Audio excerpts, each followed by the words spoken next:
17.8b, Jéhovah n'est pas mon nom caché dans Jésus celui qui suit. 17 comme 17e vidéo, 8b comme partie 8b de la vidéo, Jéhovah n'est pas mon nom caché dans Jésus celui qui suit. Voici un conseil. Pour voir l'image de la vidéo en grand format, veuillez zoomer ou toucher en bas de l'écran, mais à droite, le petit point en forme de croix, comme l'indique la flèche. Je répète ceci. Pour voir l'image de la vidéo en grand format, veuillez zoomer ou toucher en bas de l'écran, mais à droite, le petit point en forme de croix indiqué par la flèche.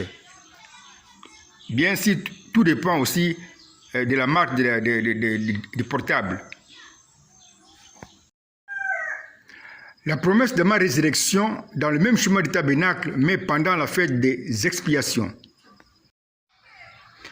Je t'ai enseigné ceci en tant que l'auteur de ma Bible. Là où il y a la promesse de ma mort, se trouve aussi la promesse de ma résurrection.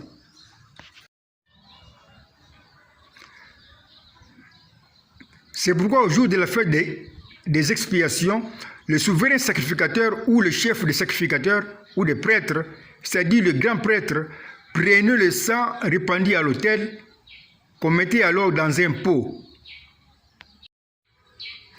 Puis il traversait le voile avec le sang pour entrer dans le lieu très saint. Le mouvement du sang a créé dans ma pensée une prophétie biblique. Nous pouvons représenter le mouvement du sang par une flèche comme ci-après. Nous voyons une flèche qui indique le mouvement du sang prélevé à l'autel. Cette flèche a comme départ le sacrifice mort et comme arrivée le souverain sacrificateur vivant qui traverse le voile avec le sang. Nous avons alors le schéma suivant qui montre l'unité du sacrifice mort avec le souverain sacrificateur vivant. L'unité créée par la flèche de mouvement du sang prélevé à l'autel. Dans ces beaux dessins, la même flèche de mouvement est devenue un signe de liaison où le pasteur signe de l'unité qui unit le départ et l'arrivée de la flèche de mouvement comme ci-après. Nous avons ici un schéma de prophétie qui montre l'unité du sacrifice mort et du souverain sacrificateur qui est vivant. Dans le mariage spirituel ci-après qui montre l'unité du sacrifice mort et du souverain sacrificateur vivant, le sacrifice mort représente le Messie qui sera un sacrifice mort. Le souverain sacrificateur vivant représente le Messie qui sera un souverain sacrificateur vivant. Et qui va traverser le voile du lieu très saint céleste avec son propre sang, c'est-à-dire avec son propre témoignage d'avoir répandu le sang à l'autel de la croix.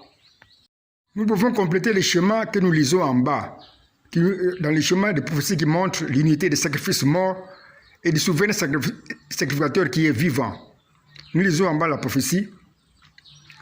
Le Messie qui sera un sacrifice mort à sa première venue sera le souverain sacrificateur vivant, c'est-à-dire qui va ressusciter et qui va traverser le voile du lieu très saint céleste avec son propre sang, c'est-à-dire avec son propre témoignage d'avoir répandu le sang à l'autel de la croix. Si j'ai promis ma mort, combien de jours ferai-je dans ma tombe?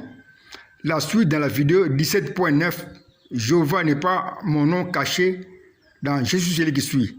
17 comme 17e vidéo, 9 comme partie 9 dans la vidéo Jéhovah n'est pas mon nom caché dans Jésus celui qui suit.